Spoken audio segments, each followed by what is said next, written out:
All right. Well, hi, everyone. Thank you so much for joining us for this Latinx Hikers Fireside Chat. My name is Von Tron. I'm the Community Outreach Manager for the Florida Trail Association.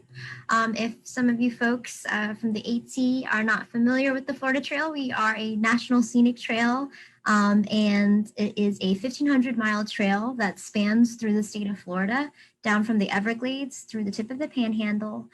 We've been excitedly working in collaboration with the ATC for a number of really meaningful collaborative projects. And one of those is creating the position, a Latinx Partnership Coordinator position, which is to create connections with Latinx affinity groups along the Florida Trail and the Appalachian Trail.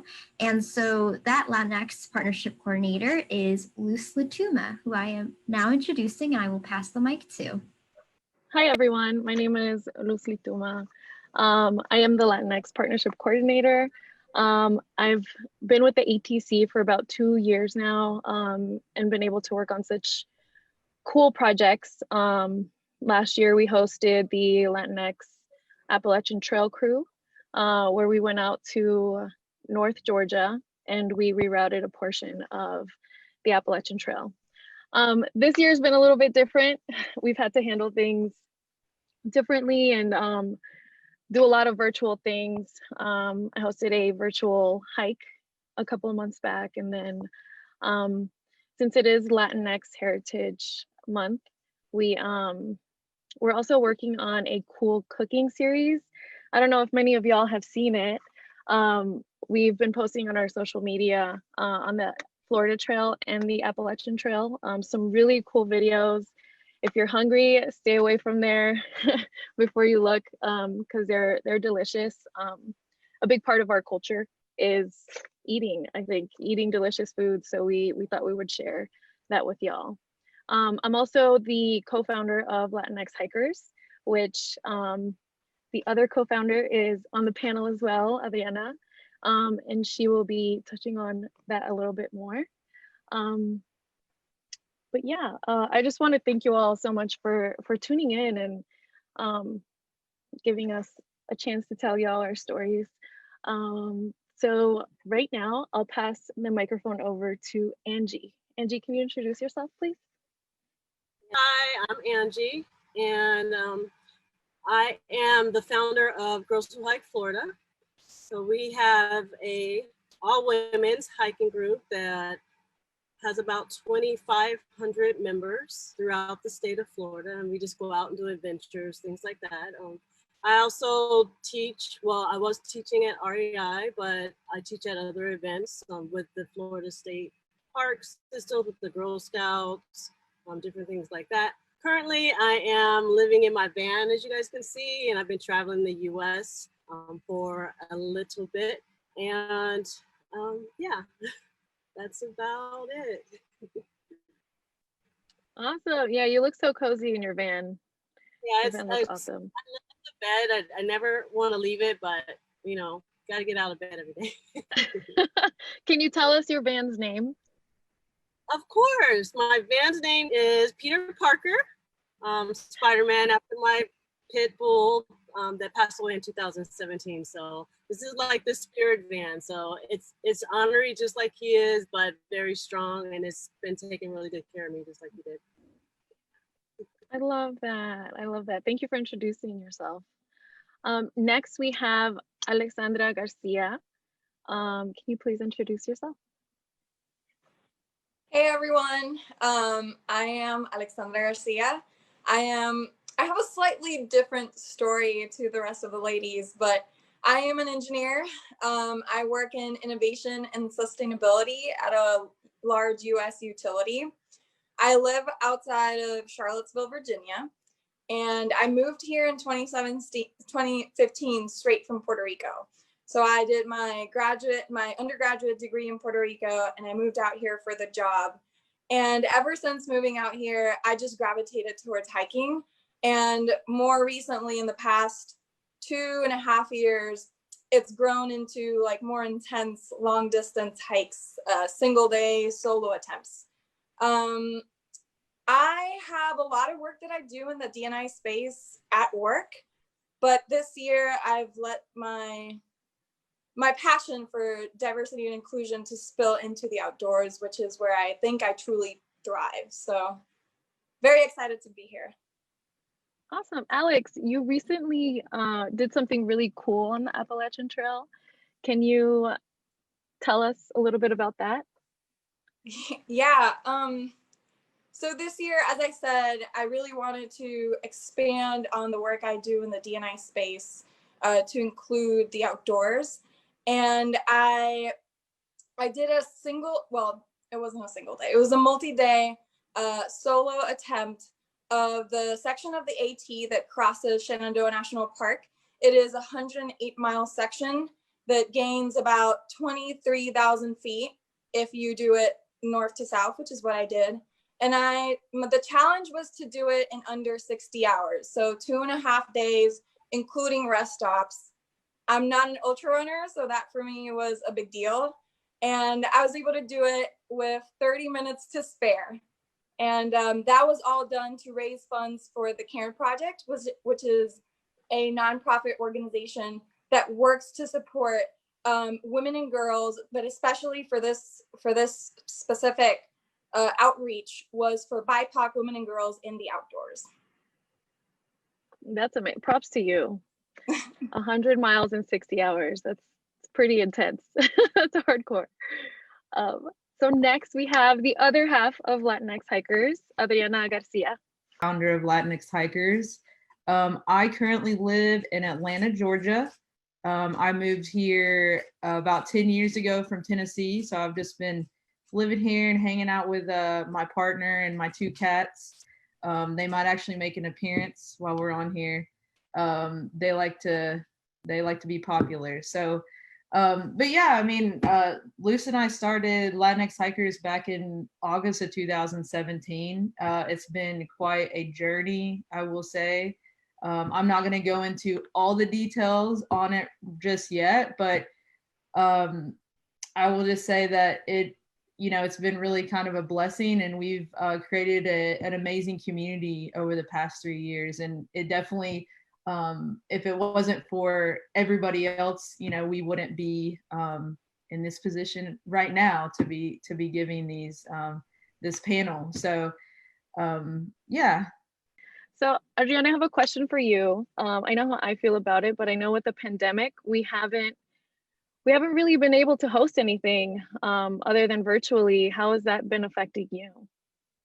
I mean, I didn't really go into this, but pretty much we started Latinx Hikers as a virtual initiative initially back in August 2017. So that was our main platform was Instagram, and that was our way of connecting with people through sharing our experiences and having other people comment on our posts and saying hey, we've had that same thing happen, or I want to go there, can you tell me more about this? And so it just kind of started to build from there. And so 3 years later, we had in between those 3 years, we had started leading hikes. We were focusing on Atlanta, but also started to spread out from there as well. We've done some in New Orleans and Austin, Texas, and North Carolina. So it's just it became not just a community online or virtual, but it came one in person. So I was very much attached to that. And when the pandemic hit and we had to go back to just doing virtual, it was really hard for me at first, I will say.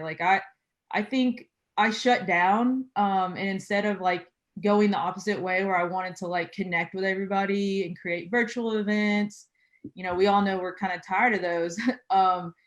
I just shut down, and I didn't want to talk to anybody because I just was, for work, I had to do online meetings and stuff. So it was just very much, I shut down. So after I kind of worked through that, I kind of got on top of it and got in a better place and was able to hold a virtual happy hour, which I thought was really cool because people, I think people really needed that escape, not just I'm going on a Zoom call to talk with my coworkers. I'm actually going to have a drink and hang out with some friends that I've never met before. So that was really cool. And, you know, I think this event is another really cool way to connect with people. And luckily, I'm starting to feel a little bit more comfortable with actually going out and hosting a hike. So this Sunday, for the first time since the pandemic started, I will be hosting a hike in Atlanta, Georgia at the Doll's Head Trail. And it's very like Halloween-y because it's kind of creepy and has some really cool like folk art. So I'm really excited about that. I'm going to obviously limit it to 10 people and people will be required to wear masks. So it's definitely going to be different, but I think it's going to be good for our community and good for us to get back on the trails. So I'm excited. Awesome. I saw that. Yeah, that I've never been to the Dollhead Trail, but I've heard and seen creepy pictures. So definitely an October mood for sure. And I like the way that you framed it. It's kind of like we're going back to our roots, which is, you know, virtual sharing of stories and stuff. I know, Angie, you host hikes as well. How has that, the lack of hosting hikes, been affecting you? It's been really hard because we, like you guys, we didn't start virtual. We started with we're doing hikes, and we were, I think, for 2009 we hosted 141 hikes. So Wow. When the pandemic hit us, it was really, really bad because everything just stopped. But hopefully, we actually are having our first hike this Sunday, and we're limiting the amount of people, and the host is actually, they're gonna have 20 people, but they're gonna have 2 hosts, and they're gonna go in opposite directions, so that way we can get more girls out on the trail. So we're trying to get back into it and still go by the CDC rules, even though in Florida, our CDC stuff is a little different than the rest of the country. So we are still abiding by the CDC rules. So we're trying to kind of inch our way back out there. But we've done a couple of events as far as virtual, and we didn't get really good turnouts because I guess, you know, that's not what the women want. They want to be on the trails. Mm-hmm. Yeah, that's amazing that you have people helping you out, and then that way you guys can go to separate groups and stuff. So that's exciting. So 2 hikes this weekend in the South. It's gonna be cool. So I guess part of the reason why we like to share stories and stuff is because we want to empower people to go out and not kind of like depend on a group to go out and stuff. So I'd like to talk to Alex. Alex does a lot of solo travel. Can you explain like how you got into going to these hikes alone or like traveling alone, and what helps you push towards doing it? Okay, so the first thing I'll say is I may be a little bit non-traditional because the first time I ever did any like big trip alone, I did a 3.5 multi-country trip through Latin America. So, and that was maybe 6-7 years ago. I think what really helps me is the fact that I've never thought of my gender or my heritage or anything to be a sort of barrier to entry to what I want to do. And in my case, coming here from Puerto Rico, I did have some friends, but they're not interested in what I do. And especially when I started doing like really long distance single day hikes. So it was either that or not do it. And to me, not doing it is just not an option, you know? So I think there's never been another option for me. It's just been like, hey, you got to do this because these are the cards that you're dealt with. And I think things that have helped me, and I'm not sponsored by REI or anything, but I really have found a lot of useful information from their website. And then obviously when things in person were more normal, I even went to quite a few of their free classes. I went to a winter backpacking class. I went to a solo hiking class for women specifically. I've been to a multi-day backpacking class. And those things, even though they're just like an hour session, you get so much out of it, not only from the instructor, which I know Angie was, but also from the people that attend. So I've just had to do things and figure things out on my own. And the fact that I don't consider any other option, I guess has helped me. But I might be, I've always said this, I might be a little bit too confident sometimes.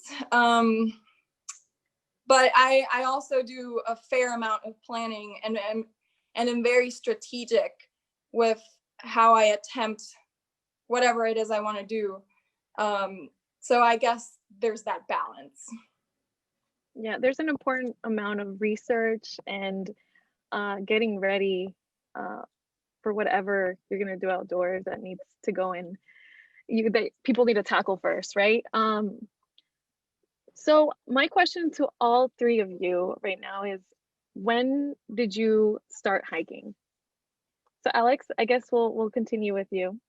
Okay, so I'll just pitch this right here. I think I've hiked for a long time before I came to the United States and actually called it hiking. I think I told you this, Luz, a few weeks ago. When I lived in Puerto Rico, my parents have a farm. There's a stream that crosses the farm. And ever since I was 10 or 11, my brothers, which are younger than me, my dad and I would just take off our shoes and walk for a mile down and then come back up through the stream. And we would have exploration trips to explore different parts of the farm. And we would go walking along the beach. And in Puerto Rico, when I was there, we didn't call it senderismo. We didn't call it hiking. We just went to vamos pa'l monte. And I think that if I were to say, like, when did you start like actually hiking, that maybe, when I moved in 2015, as I said before. But I think it's always been in me in some shape or form. I've just never really called it that because I didn't feel like I had to. Yeah, I feel like in Latin America, in my parents' country in Ecuador too, it's just a way of life. So I totally understand. I understand what you're saying. Angie, what about you? My first hike was in Hawaii, and I was being the tourist. I just did like one of the tourist things. But I actually started hiking because I was I lived in Las Vegas and I was in an abusive relationship. So I would take my dog, Peter Parker, and we would go out in Vegas to Red Rock, and we would just go for walks, and that turned into hiking. And then my curiosity just kind of grew from there. So that was my escape from normal life. And plus being in Vegas, I don't gamble, I don't drink, I don't smoke. So the outdoors is the only thing really left that you have to do. So definitely that was my start, was just trying to get away from the place that I was in mentally and physically and give my dog exercise at the same time. It's actually like when I was listening to Alex share her story, I saw a lot of like my history as well in that, because I grew up, like my earliest memories of when I was a kid was of playing in the woods. Like we lived in this little duplex in Tennessee, and like, we didn't probably have like a lot of money to do like extracurricular stuff, so we were outside all the time, literally from sun up to sundown. I just remember like me and my brother, my little brother wasn't born yet, but my older brother, we would just like go out there with my dad. And I remember him building like this really like crazy looking like teepee, like just like an amazing structure. And I was just like, how did you learn how to make something like that? And my dad didn't share a whole lot of stories with us back then about his time in Mexico, but I definitely know that that's kind of why I have this like desire to be outside all the time, is my family, my ancestors. My dad is from central Mexico, where there's like, it's like a mountainous desert region, and so they spent their entire lives ranching and farming the land there. And so like when he came to the United States, like I think his only way of like only thing that was familiar to him was to like go outside and play with us. So it was actually like really good for me to be able to like have, you know, an adult to show me the ropes when I was little. And it also helped too that like the other side of my family, really country, like Tennessee country mountain people. So they all also were just like, you know, had farms and gardens, and we're just like naturalist type people. So I very much relate with you, Alex. It was just, we never called it hiking. We just were like, let's go play. And we would probably wear tennis shoes and flip-flops. Like we didn't have hiking boots. Don't even think we knew what those were. We just had fun. So, you know, that was very much like had a huge influence on my life, obviously, to what I do now. But I just, you know, I like to look back on that and just, you know, I'm grateful for those experiences I had. And I'll echo what you said, Adriana, because now living here, I know for a fact that one of the reasons, many reasons, that I go to the AT and I really just want to spend so much time on the trail is because its diversity reminds me so much of Puerto Rico. When I did I called it the 60 to 100, that weekend trek through Shenandoah, I was going through this dewy, like magical fairy forest, and it just reminded me of being in El Yunque. And I just felt like I was home in a really strange way. So I can say for a fact that I gravitate towards the trail because it's very different, but in a way it just reminds me of home. Awesome. I love hearing that. I've heard that before on we did a hike in North Georgia with and two of the people who attended were these two sisters from Colombia. And they were mentioning how much certain areas and certain sections of the US remind them of back home, and that's why they like to go on the trail and stuff. So I think it's beautiful. It's definitely beautiful. I'd like to recap. Just in case somebody tuned in late, we have Adriana Garcia on with us, who's the other co-founder of Latinx Hikers. We have Alex Garcia and Angie Vasquez. So now I'm gonna touch a little bit on questions that we've been asked on social media. We have this. So a lot of people on social media and on the registration form asked this, and it's just like a compilation of questions. So here it is. It's, given our indigenous roots, our ancestors were hikers, trekkers, runners. It's in our blood. We should feel a bit proud of knowing that and embracing our indigenous roots, especially on the trails. So when did each of y'all start realizing that hiking wasn't just a white person sport? It's kind of funny because when I was reading over that question, I was like, I feel like I never really thought it was a white person sport. And I guess that's because I did get to go outside like with my dad and my brothers, and they look more like me. So I was able to like, you know, see other people that look like me. But I will say, like, as I started to get older and I was expanding and going outside of just the woods behind my house, and going to, you know, local parks or state parks, you know, I definitely did notice that like people did not look like me, and didn't look like our family, because it was I am biracial, so our family's very mixed up. And you know, we would go camping, and we were definitely the only family there where you know, we were like listening to loud music and eat different types of food and stuff like that. So it definitely wasn't apparent when I was younger, which I'm glad that it wasn't. But definitely as I got older, it's like I did question, and I definitely have been made fun of by some of my cousins, saying like, oh, you like to do white people stuff. And I'm like, actually no, because we're like the original hikers and trekkers and all of that. So you're actually wrong about that. So luckily I had a good example when I was younger, so I didn't necessarily have to think that. And I'll add to what Adriana said, because I think I find many parallels in her like childhood story and my own. Growing up in Puerto Rico, like I said, I really didn't think about it that way.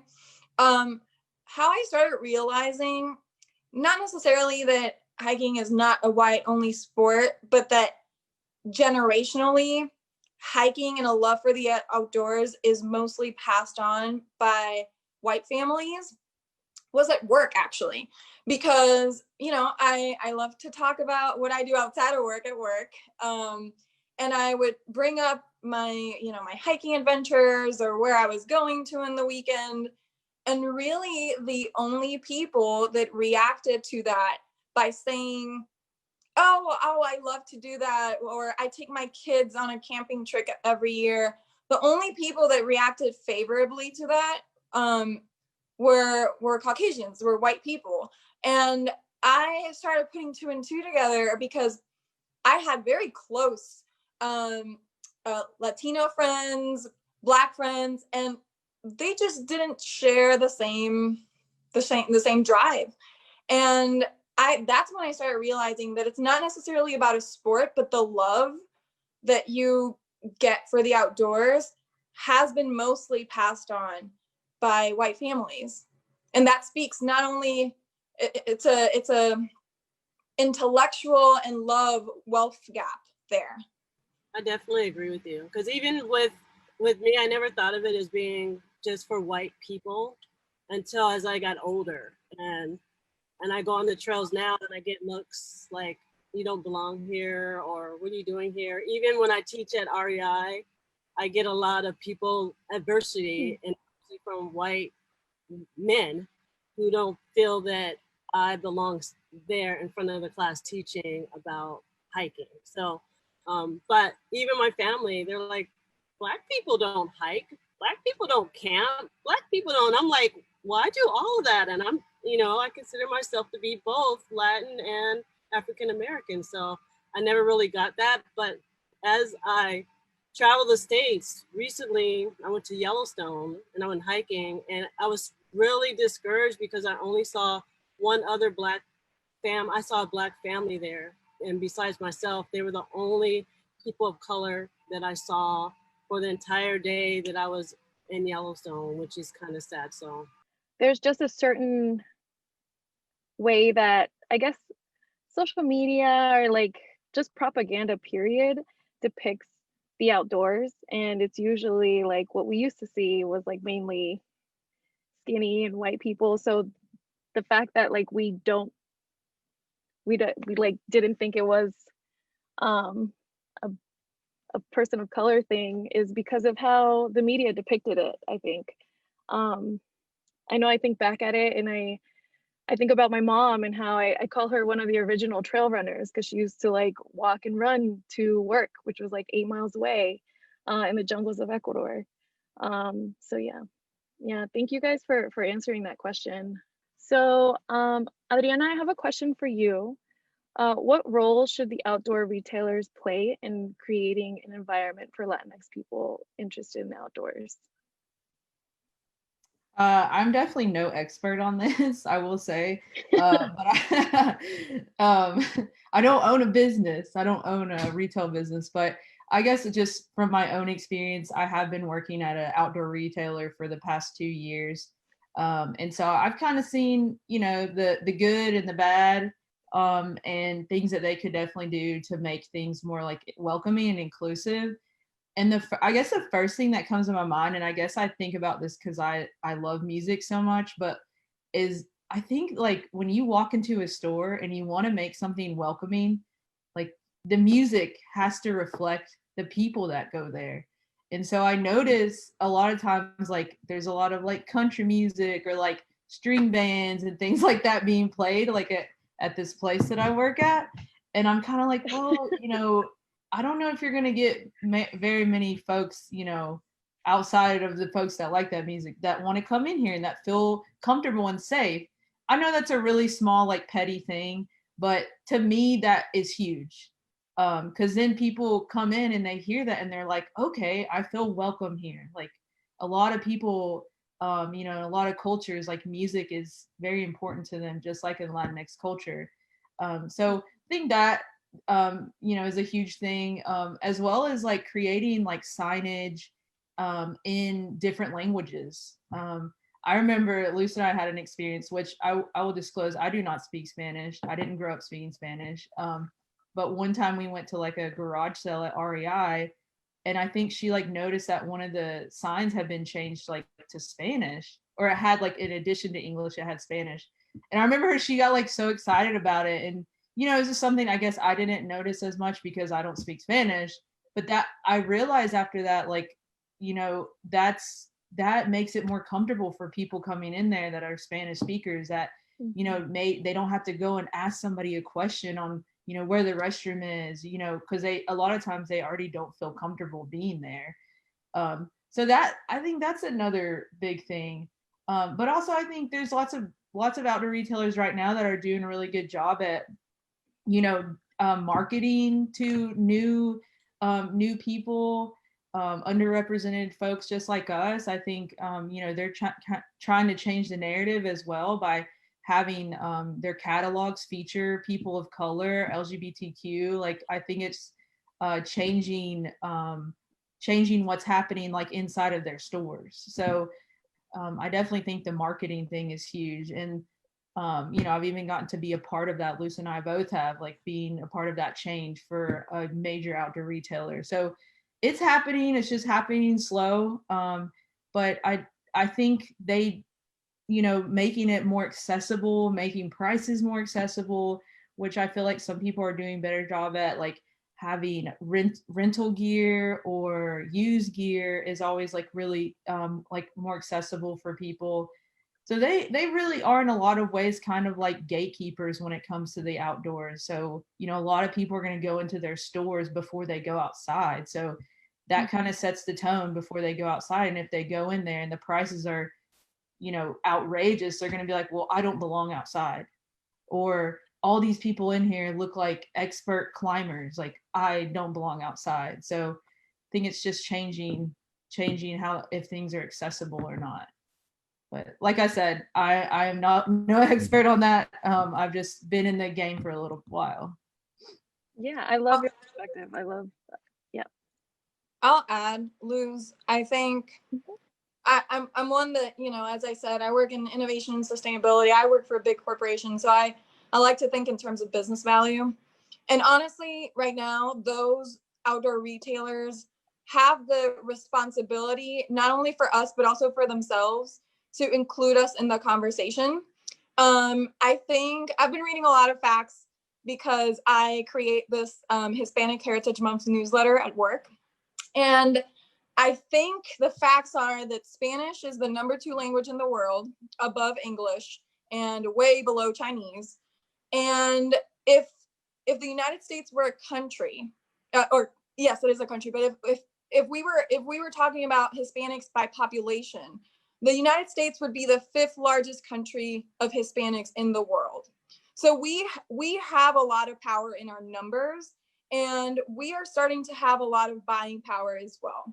What we need, and what they should do, because it's obvious in terms of business, is for them to bridge the gap for people like us to connect the dots and be able to use our buying power to support those outdoor retailers and the other way around. So I think it's a no-brainer, and if those who are not doing it are going to fall behind. I love the passion and I love the demands, Alex. Thank you. But I think it's to Adriana's point as well, something as simple as changing up the music. I know when you already feel like an imposter somewhere. I'm currently in Bend, Oregon, and if I were to hear Latin music anywhere, I'd probably be like, oh my gosh, like, hey, it just makes you feel so much better and much more welcome. And so something as simple as that. Thank you guys for sharing. So if I could ask Angie this question, can you please tell us both the scariest and the most joyful moments out on the trail.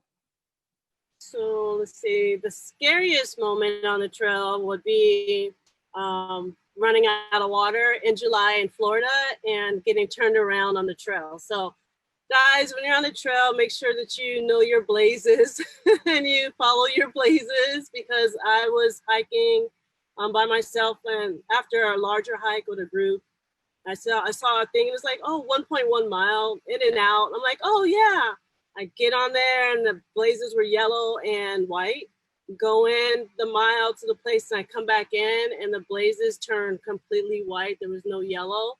And I ended up, I don't know where I ended up. And it was like, I think my phone had like 10% on it, of course. And I had much water left and it was so hot. I was freaking out because I was like, I don't like to be turned around. I'm ex-military, so I should always know my footing, and I had no idea. But I had to talk myself down and I listened and I made my way back to the main road, which happened to be 3 miles from where I parked. And so I had to hike back in 3 miles to my car. So that was the scariest moment. Happiest moment would be on the trail and seeing black bears. So I was in Alaska for 6 months as a hiking guide, and I think seeing bears on the trail, like just walk past you on the trail or in a tree next to you as you're walking. I mean, it's kind of scary, but it's kind of exhilarating as well. So I think that was probably has been the most joyful as far as hiking, is going out on the trail and seeing wildlife, just wildlife in general. But being in Alaska, definitely hiking and seeing bears was super, super cool. I always remember that video you showed me of the cutest, chubbiest bear. I've yet to run into a bear on the trail. I don't know how it would react. I don't think it would be pure joy. I think I would just be terrified. I think the bear is my spirit animal. I even have my nail necklace, because black bears are like, you know, they're kind of mild-mannered, but they love to nap. They love fish. And yeah, so that, and they like, you know, they like berries. So fruits, berries, fish, and sleeping. So that's basically me. So I think that's why we get along so well. Did anybody else want to share their most joyful moment out on the trail? I'll say something. I was actually thinking, what would be the scariest one? And nothing pops to mind, because I mean, I have had scary moments, but nothing that I felt like paralyzed me, you know? But I definitely, so one of the reasons I do these long distance, single day, solo attempts is to kind of see what are my physical and like mental limits. And I think my most exciting moment on the trail was the third day of my 60 to 100. You know, I mean, at that point I had done over 90 miles, and I knew I was gonna finish. Everything hurt. Like my feet, I felt like they were destroyed, but for some reason I was able to completely block out the pain. And I've read about this before, that people just get into this really deep pain cave and you can't really feel it that much anymore, and everything was just about just walk. But when I realized that I was going to be able to do it, that, you know, that if I didn't have any catastrophic injury in the last few miles, that I was going to complete my goal.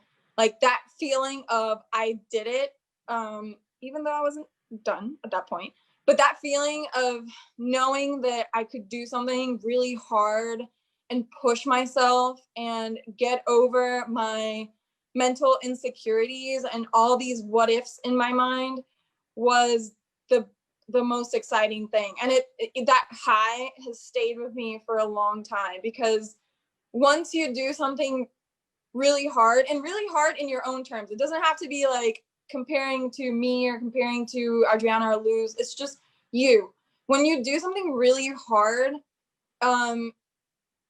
like the limitations kind of expand, and suddenly you're like, oh my gosh, if I did that, then what about this other thing?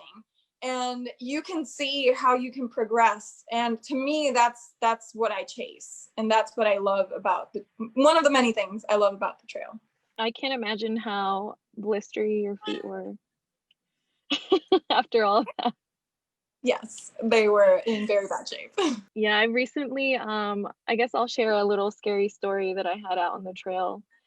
I went out to the redwoods and I went mountain biking, and I fell, and that was the first time I ever fell off my bike. And then I lost the trail, and I was pretty lost for a good like 3 hours. I didn't have an actual map, and I hadn't downloaded my maps on my phone, which I thought it was, but it wasn't. So I got lost for a couple hours, and I was just like, you know what? I was like, universe, please help me. I need to find out where my car is. And these two, I call them angels. They told me, they're like, Luz, maybe we're real, maybe we're not.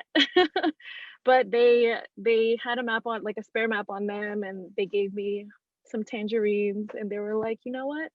This is where you're supposed to go. And 3 miles later, I got to my car. So it's a scary moment, and it could have been prevented if I would have prepared correctly.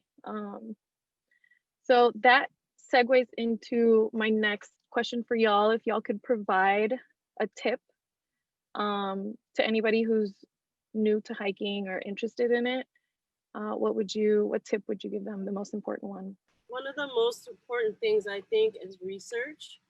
So researching where you're going to be, and researching the type of animals, because a lot of people are scared of wildlife and things like that. So researching the type of indigenous animals that are in the area where you're going to be hiking, finding out if that area has a map that you can follow, knowing your trailblazers, of course, and telling a friend or telling someone that you're going to be out hiking. But basically, there's not a lot to fear.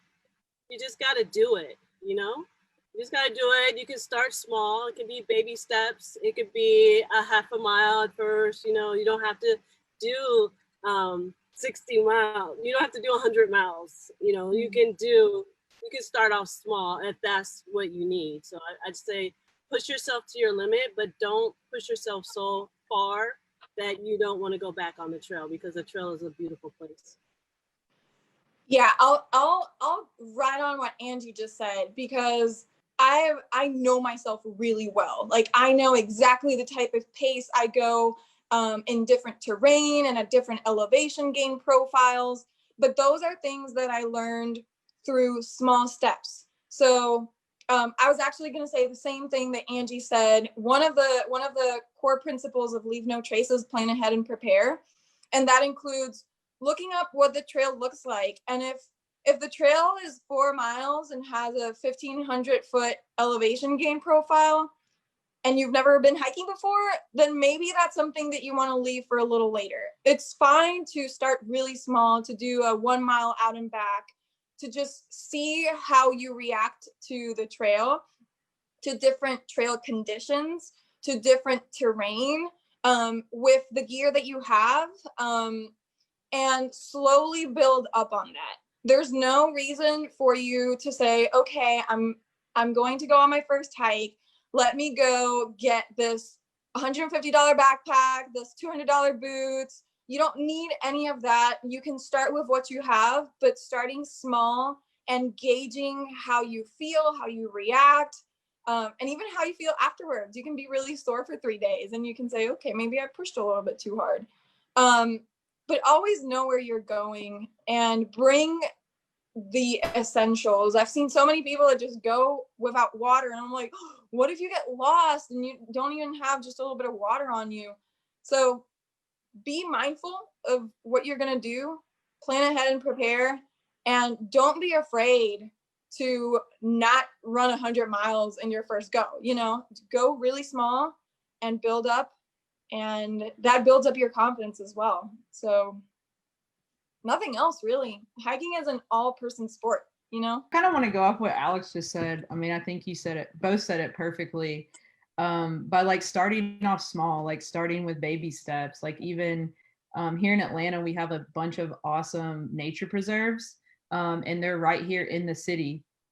And so, I mean, you could literally drive at least 10 minutes from my house and I have a nature preserve, and it's fairly flat. It doesn't have a whole lot of hills, and it's super easy just to like go out one afternoon after work or something and just do like a loop, or like a small loop or something, just to see how you're going to feel. Like you said, like listening to your body and seeing how how it's going to feel to be out there rather than just like walking on pavement.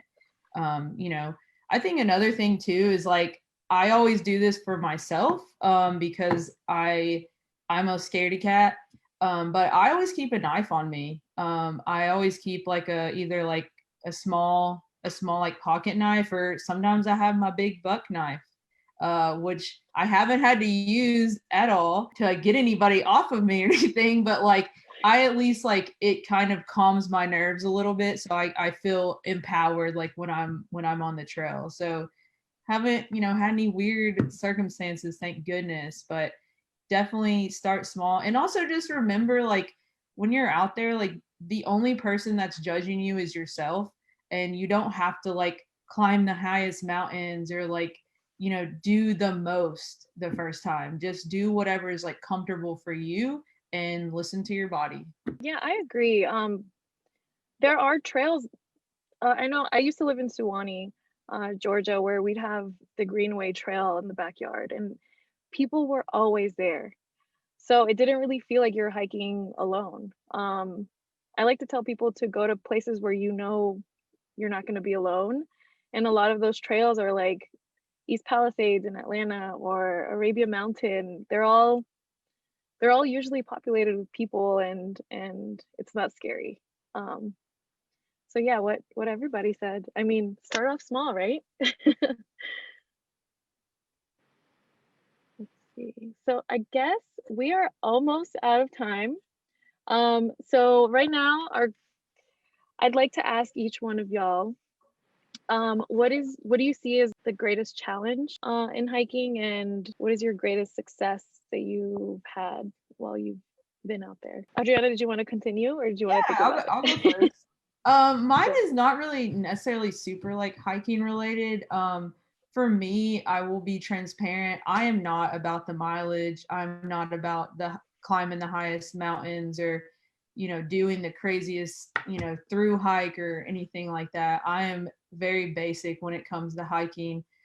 For me, it's all about community, and it's all about that's one of the reasons why we started Latinx Hikers. Like for me, it's like I hadn't always felt like I fit into a certain place. So creating this community where I now feel like there's a place where I feel safe and comfortable has been probably my greatest success, is having some kind of influence or helping other people and breaking down barriers for them to get outside and to hike. So it's not necessarily just me being able to get out there and hike. Like it's more about like being able to get more people out there that didn't feel empowered to do it before. My greatest challenge is being probably that's a hard question. I try to be very optimistic and positive about things as much as possible, but I will say, I guess right now with COVID situation, I will say it's been I have been getting outside and camping and hiking more than I ever have.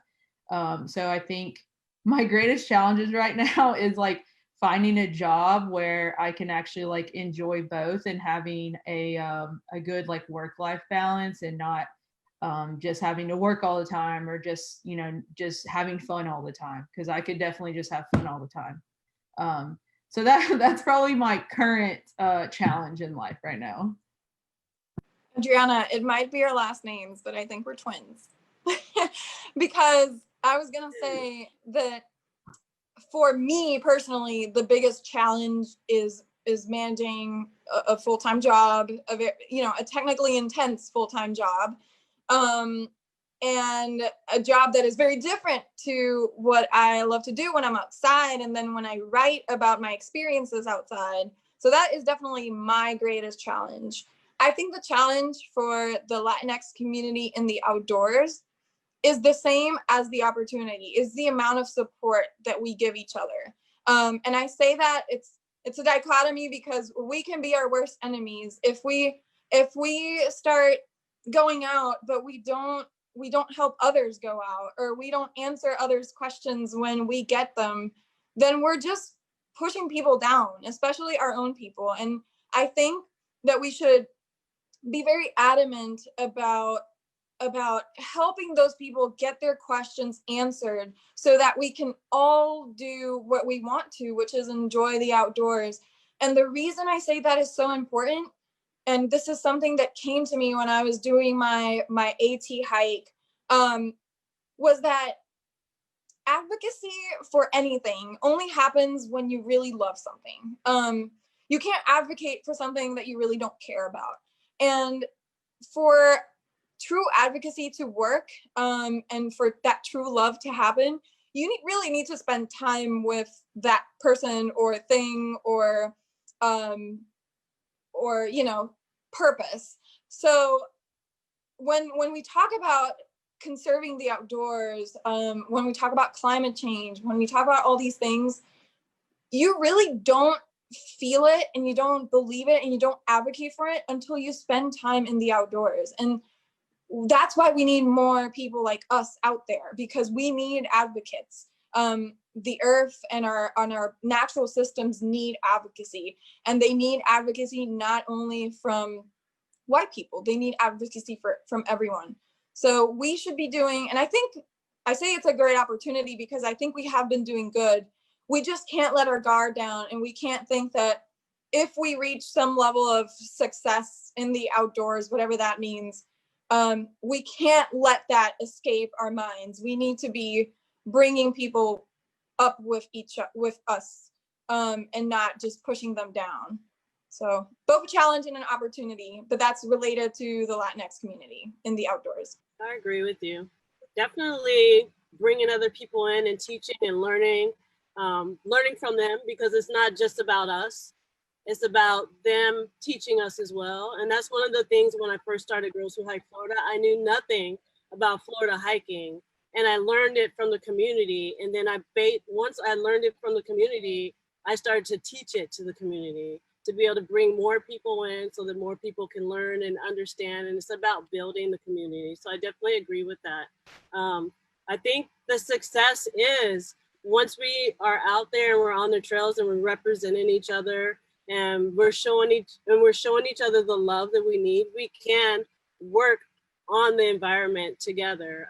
Being in Alaska and touring people in Alaska, I was able to first-handedly show people the effects of the climate change, because people will come in and they're like, oh, it's so bright and it's so sunny today. And I'm like, well, it's supposed to be raining. This is a rainforest, and then I would show them the effects of what is going on, because there's no rain in the forest, and how it affected the plants, and it affected the salmon, it affected the animals. And so that being able to teach people first-handedly about what's going on around us, I think that's one of the ways that we can be advocates for the environment, and for each other, and help to promote change, and more inclusiveness within the community itself.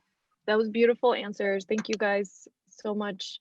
I always like to put things in perspective where it's like we want to do something so big and help out the world, but in reality, like we should be helping out from the root first, and like in our own households and in our own friend groups and stuff. So this weekend, anybody's out there listening, try to take out a friend who's hasn't been hiking too much, or your mom or your dad. That's the goal, right? It's to get people outside and build relationships with nature, for sure. But okay, well, it looks like our hour is up, and I just want to thank you all so much for coming out. I guess tuning in, maybe not coming out. And yeah, and we hope you guys had a great time listening to our stories, and I appreciate y'all. Thank you so much.